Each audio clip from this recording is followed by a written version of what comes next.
الحمدللہ نحمدہ ونستعینہ ونصلی علی رسول الکریم اما بعد بسم اللہ الرحمن الرحیم۔ آج میرا موضوع ہے کہ مزاح اور استہزاء میں کیا فرق ہے۔ اصل میں لوگ جو ہے آج کل مذاق کرتے ہیں، مزاح کرتے ہیں، اتنا کرتے ہیں کہ بعض اوقات آپس میں لڑ بھی پڑتے ہیں، اور بڑے اچھے اچھے لوگوں کو میں نے دیکھا ہے، بڑے نیک نیک لوگوں کو، کہ وہ مزاح اور مذاق اور استہزاء میں فرق ہی نہیں سمجھتے اور ایک دوسرے کا دل بھی دکھاتے ہیں۔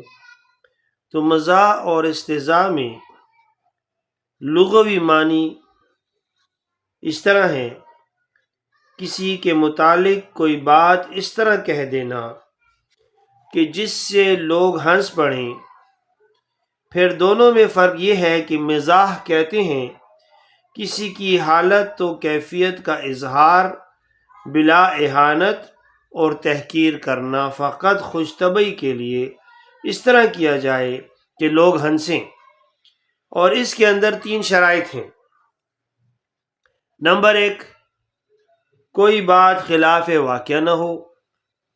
نمبر 2، کسی کی دل آزاری کا ارادہ نہ ہو۔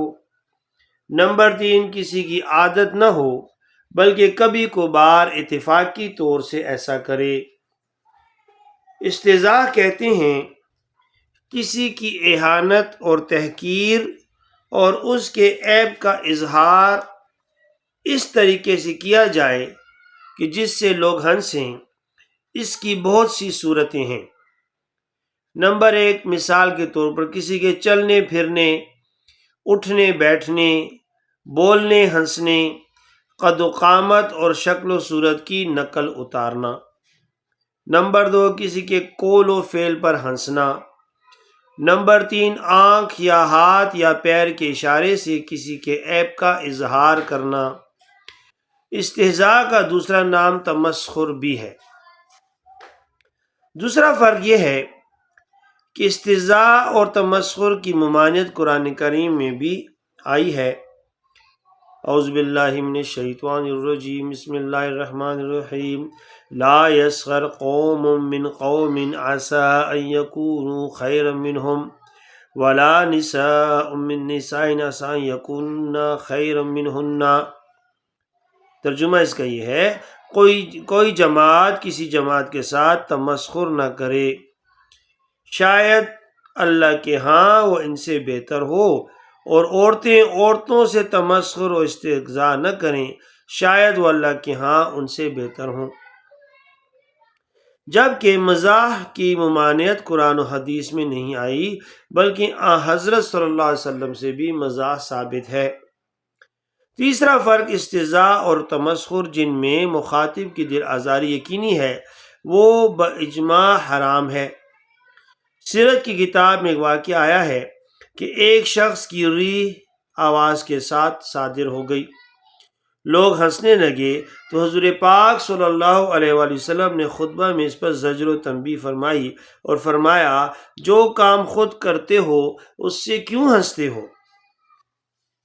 آیت کریمہ کی تفسیر میں حضرت ابن عباس رضی اللہ تعالی عنہما فرماتے ہیں کہ صغیرہ سے مراد کسی مسلمان پر استہزاء تبسم کرنا ہے، اور کبیرہ سے اس پر قہقہا لگانا ہے۔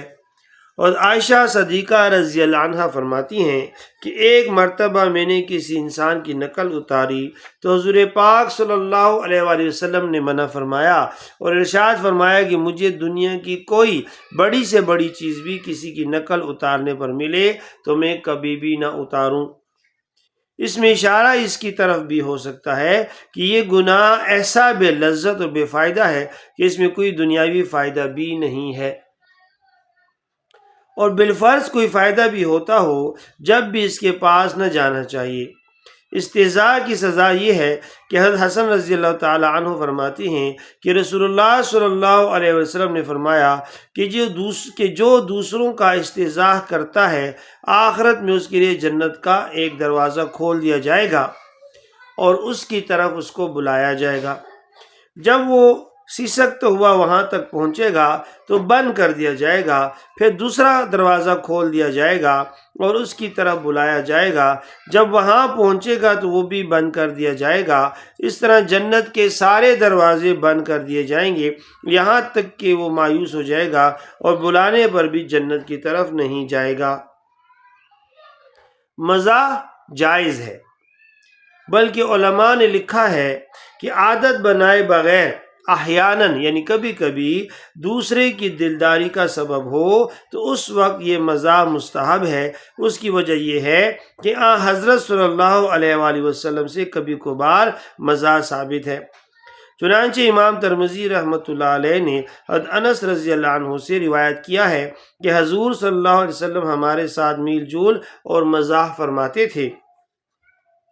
چنانچہ میرا ایک چھوٹا بھائی تھا، حضور صلی اللہ علیہ وسلم اس سے فرماتے تھے، یا ابا عمیر ما فعل النمیر، اے نغیر، اے عمیر کے باپ وہ نغیر کا کیا بنا؟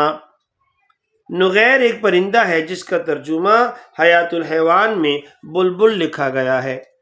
امام ترمذی رحمۃ اللہ علیہ کہتے ہیں کہ اس حدیث کا حاصل یہ ہے کہ حضور صلی اللہ علیہ وآلہ وسلم نے اس بچے کو بطور مذاق کنیت سے تعبیر فرمایا۔ اس نے ایک پرندہ پالا تھا، وہ مر گیا، جس کی وجہ سے وہ غمگین ہو کر بیٹھا رہتا تھا۔ حضور صلی اللہ علیہ وسلم نے اس کو چھیڑنے کے لیے پوچھا کہ وہ نغیر کا کیا ہوا، حالانکہ آپ صلی اللہ علیہ وآلہ وسلم کو معلوم تھا کہ وہ مر گیا ہے۔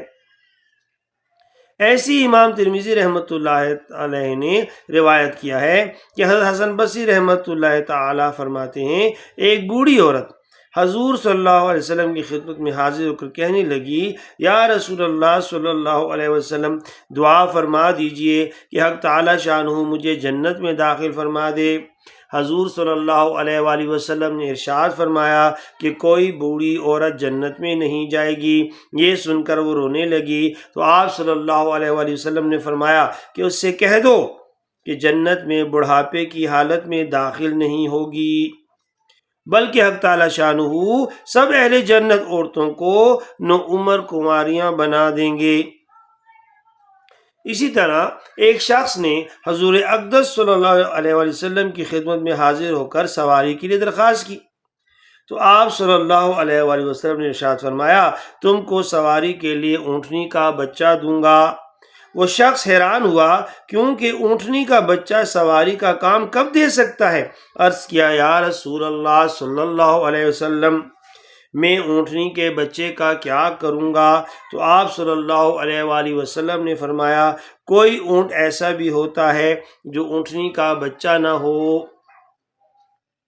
نیز علماء نے لکھا ہے کہ حضور پاک صلی اللہ علیہ وآلہ وسلم کے لیے مزاح کی ایک خاص ضرورت بھی تھی، اور وہ یہ ہے کہ حضور صلی اللہ علیہ وآلہ وسلم کا ذاتی وقار اتنا زیادہ تھا کہ 1 مہینہ سفر کی دوری تک آپ کا روب پہنچتا تھا۔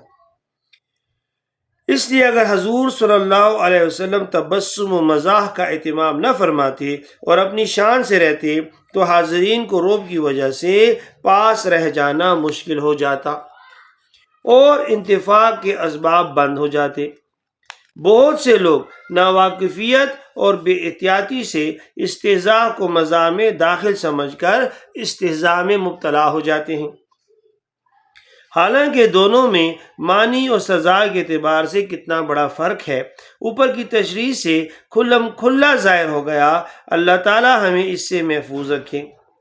حضرت صلی اللہ علیہ وسلم کے ایک دیہاتی حضرت ظاہر نامی دوست تھے جو اکثر آپ صلی اللہ علیہ وسلم کے پاس ہدایہ بھیجا کرتے تھے۔